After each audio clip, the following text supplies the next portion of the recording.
Pak, itu mengenai dan soal denda damai Pak yang saat ini baru marak menjadi perbincangan di publik. Bagaimana tanggapan Pak Mahfud mengenai hal itu? Iya, saya heran ya. eh, Menteri terkait dengan hukum itu sukanya mencari dalil atau pasal pembenar terhadap apa yang disampaikan oleh Presiden. Eh, Seperti kasus pemulangan narapidana ke luar negeri, katanya hanya tactical arrangement gitu, padahal ada hukum yang melarang. Yang ini lagi gagasan Pak Prabowo untuk kemungkinan memberi maaf kepada koruptor asal mengaku secara diam-diam dan mengembalikan kepada negara secara diam-diam. Itu kan salah. Undang-undang korupsi tidak membenarkan itu, hukum pidana tidak membenarkan itu. Lalu menterinya mencari dalil pembenar, itu kan ada di undang-undang kejaksaan, denda damai. Denda damai itu hanya untuk tindak pidana ekonomi sesuai dengan undang-undang tentang bea cukai, undang-undang perpajakan, dan undang-undang kepabeanan. Nah di situ kalau ada orang melanggar pajak atau bea cukai, itu tawar-menawar dulu. Oh kamu seharusnya bayar 100 miliar, kok hanya membayar 95. Nah sekarang yang 5 ini dikalikan berapa? Itu namanya denda damai. Dan itu jelas. Ada mekanismenya, yaitu dibuat oleh instansi terkait, dalam hal ini Kementerian Keuangan, lalu minta izin Kejaksaan Agung. Minta izin ke Jaksa Agung, jelas tuh prosedurnya, angkanya jelas, tidak diam-diam. Nah sekarang dinaikkan kewenangan ini, Jaksa Agung boleh menerapkan denda damai tanpa usul dari instansi terkait. Tetapi itu tetap tuh undang-undang tindak pidana ekonomi, yaitu untuk kepabeanan, untuk pajak, dan untuk tadi bea cukai. Itu diatur di dalam pasal 35 Undang-Undang Kejaksaan Agung yang terbaru. Dan itu jelas di dalam pasal 35, dan penjelasannya itu hanya untuk tindak pidana ekonomi tertentu. Korupsi tidak masuk di situ. Oleh sebab itu, menyongsong tahun baru nih, mari ke depannya jangan suka cari-cari pasal untuk pembenaran, itu bahaya. Nanti setiap ucapan presiden ditarikan dalil untuk membenarkan, itu tidak bagus cara kita bernegara. Prof, Berarti itu hukum seperti apa yang akan timbul ketika denda damai ini dipaksa diterapkan? Ya enggak tahu, kalau saya sih membayangkannya nanti akan banyak orang korupsi, diam-diam sesudah akan ketahuan mengaku. Gitu kan? Sesudah akan ketahuan mengaku. Kan Pak Prabowo inginnya sebenarnya ya, agar aset negara tidak hilang. Asset recovery namanya kalau itu di konvensi PBB. Itu dibenarkan aset recovery itu. Tetapi yang termudah agar tidak terjadi diam-diam penyelesaiannya. Dulu saya sudah pernah mengusulkan loh. Tahun 2001 ketika saya Menteri Kehakiman, lalu saya tulis lagi usul itu di dalam buku saya yang terbit tahun 2003. Judulnya Setahun Bersama Gus Dur. Mari kita maafkan aja gitu, tapi terbuka. Seperti yang dilakukan oleh Afrika, jangan diam-diam gitu. Nah ini diam-diam gimana caranya? Siapa yang bertanggung jawab? Lapor kepada siapa yang mengumumkan? Siapa? Apakah yang bersangkutan minta damai itu mau diumumkan namanya? Nah kalau tidak diumumkan, tidak transparan, tidak ada yang tahu bahwa itu melanggar atau tidak. Tapi kalau diumumkan, ya lewat pengadilan aja. Dan salah kalau mengatakan undang-undang untuk mengembalikan aset itu tidak ada jalannya. Kalau mau ya undang-undang perampasan aset diberlakukan aja, undang-undang perampasan aset yang sudah disetujui oleh DPR sama pemerintah dulu, tapi lalu macet di DPR. Itu saja diundangkan, itu lebih gampang ya. Undang-undang perampasan aset itu kan bisa dilakukan begitu. Oke. Prof, berarti Prof Mahfud menilai bahwasanya apa yang disampaikan oleh Menteri Hukum itu salah kaprah. Saya kira bukan salah kaprah, salah beneran. Kalau salah kaprah itu biasanya sudah dilakukan, terbiasa meskipun salah. Ini belum pernah dilakukan kok. Mana ada korupsi diselesaikan secara damai? Itu korupsi baru, namanya kolusi. Kalau diselesaikan secara damai, dan itu sudah sering terjadi kan? Selesaikan diam-diam antar penegak hukumnya yang ditangkap. Kalau menyelesaikan diam-diam kan banyak tuh yang terjadi. Jaksa, polisi, hakim masuk penjara kan mau menyelesaikan diam-diam. Iya toh? Itu sama aja. Oke. Pak, tapi dikit Pak Andi Aktas kan ada menyinggung sedikit soal turunan dari Undang-Undang Kejaksaan. Berarti ini apakah ada keterkaitan akan ada Ya perubahan itu yang banyak? yang saya katakan tadi itu menyebut Undang-Undang Kejaksaan itu salah. Undang-Undang Kejaksaan itu mengatur tentang itu di dalam pasal 35 yang menyatakan bahwa dalam hal-hal tertentu Jaksa Agung boleh menerapkan denda damai di mana sebuah kasus itu tidak diadili asal ada perdamaian tentang jumlah yang dibayar. Itu pasal 35 menyebut bahwa itu hanya untuk tindak pidana ekonomi. Lihat aja pasal 35 itu tindak pidana ekonomi itu ada 3. Kepabeanan, perpajakan, dan apa tadi? Dan bea cukai. Hanya itu yang boleh. Kalau korupsi lain tidak boleh, tidak pernah ada dan tidak boleh ada. Tapi terserah aja, nanti lihat aja akibatnya akan lari semua orang koruptor diam-diam, kalau mau ketahuan baru ngelapor, minta damai, dan kita tidak tahu siapa yang mendamaikan. Kan gitu. Oke, apalagi? Lain. Sekjen PDIP ditetapkan jadi tersangka itu Pak, kan banyak muncul pertanyaan kenapa baru sekarang setelah 4 tahun gitu, mungkin Bapak ada pandangan gitu. Enggak, saya tidak punya pandangan. Itu wewenang KPK, wewenang penegak hukum. Biar dipertanggungjawabkan secara hukum, secara transparan. Kalau itu dianggap politik ya silakan aja dipertanggungjawabkan kepada publik. Yang lain? Prof, Arfi Mukis, kan tadi Prof udah nyinggung ya di Instagram bahwa uang denda sama uang penggantinya itu cuma sekian persen.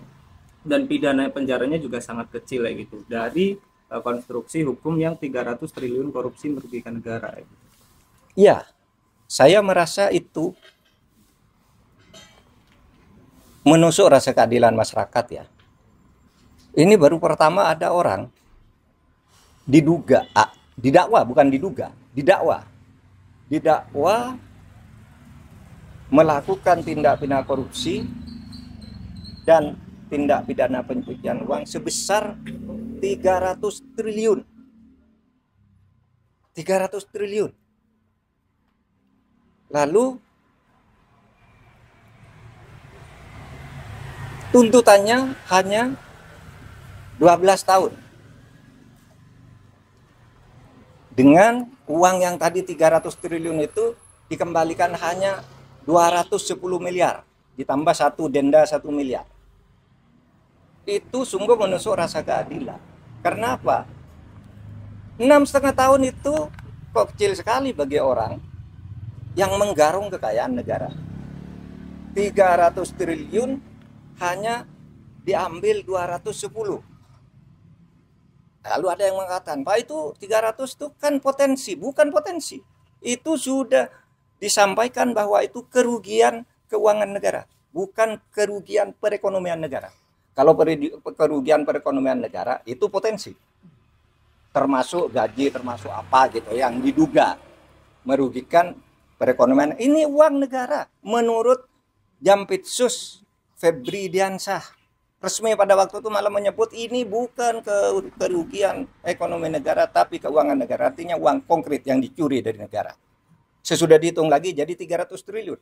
Hanya dikabulkan perampasannya 210 ditambah denda 1 miliar berarti 211. Ini sungguh tidak adil. Coba Anda ambil contoh Beni Cokro. Hukumannya seumur hidup, asetnya dirampas ratusan miliar oleh Kejaksaan Agung. Henry Surya semula dibebaskan di pengadilan negeri. Kita tidak terima. Langsung kasasi atau dituntut lagi dari kasus lain. Naik. Ya. Si Henry Surya ini semula bebas, kita langsung ke kasasi menjadi 18 tahun penjara. Hartanya juga diambil. Sudah disita oleh kepolisian lebih dulu. Atau Surya Darmadi. Itu divonis hitungan kerugian nih, ekonomi nih, yang ekonomi nih bahkan. Hitungan ekonomi negara rugi 39 triliun. Dituntut oleh jaksa 39 triliun dengan denda 2 miliar sehingga menjadi 41 triliun. dikabulkan oleh pengadilan negeri. Tetapi naik banding tetap kena 2 triliun. Hanya uang kecil loh, kena 2 triliun. Ini 300 triliun kena hanya 250 miliar. 250 miliar dari 300 triliun itu berapa? 0,007%. 0,007%. Nggak sampai separuh.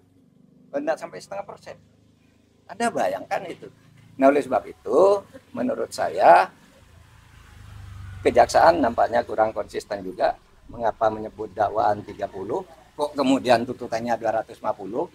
Kan terlalu jauh, meskipun sudah dihitung ulang oleh pengadilan, terlalu jauh itu.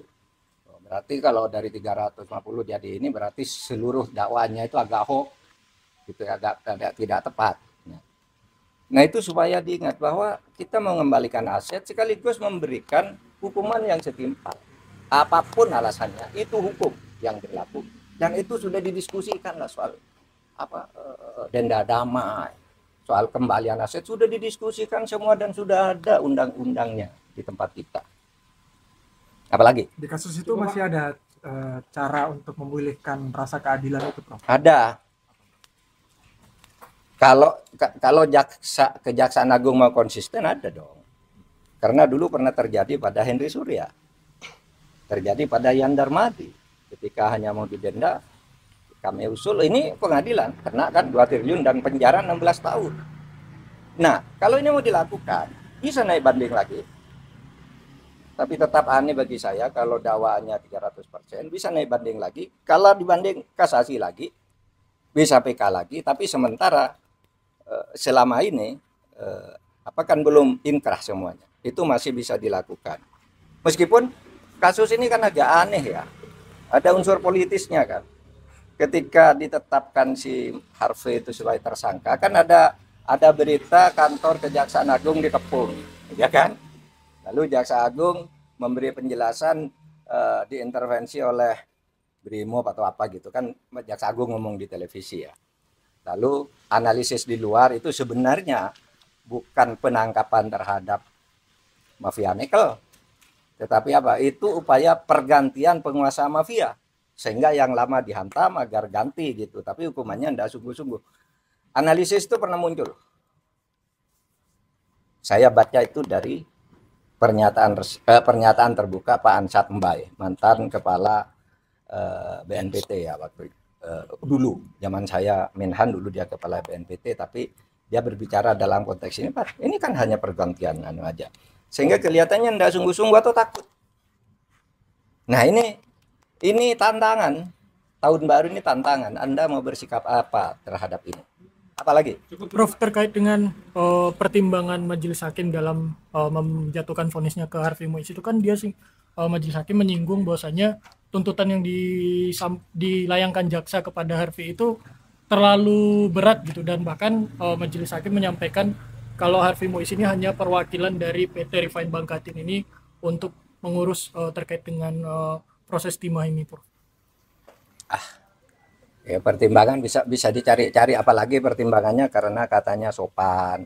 Mana ada orang diadili tidak sopan? Semua orang diadili pakai jilbab, pakai sarung, pakai ini. Itu enggak bisa karena punya anak. Semua maling punya anak. Kalau mau membebaskan orang, menurut saya yang dibebaskan maling-maling kecil dulu. You tahu enggak? Berapa jumlah penghuni penjara? Catatan saya ketika saya menjadi Menko Polhukam di tahun terakhir, penghuni penjara di Indonesia adalah 263.000 orang. 50% lebih itu narkoba, korban kejahatan narkoba. Yang koruptor itu tidak sampai 0,5%. Dari 263.000 itu hanya 1.290 atau 1.300 orang. Itu tidak sampai 0,5%. Kenapa kok ini yang istimewakan? Yang pencuri ayam, korban narkoba, orang membunuh istrinya karena istrinya selingkuh, orang karena ditipu, orang membakar orang karena kalap gitu. Kenapa tidak itu aja yang dibebaskan kalau alasannya biar penjara penuh gitu? Ini tidak masuk akal semua. Mari kita rasional kalau ingin baik. Kalau enggak ya udah. Tapi saya masih punya asa. Prof, soal konsistensi kejaksaan, kan dalam sidang terungkap bahwa ada grup news smelter yang isinya itu bos-bos smelter termasuk Harvey Mois, dan adminnya adalah polisi waktu itu di Reskrimum Polda sana ya. sekarang udah dari Direktur Tindak Pidana Narkoba Bareskrim, udah Brigjen ya gitu. Tapi di sidang nggak dipanggil jadi saksi, padahal dia jelas admin grup itu. Nah itu makanya saya bilang Kejaksaan Agung itu tidak dalam posisi bebas sesuai dengan hukum. Kan ada peristiwa yang mendahului ya.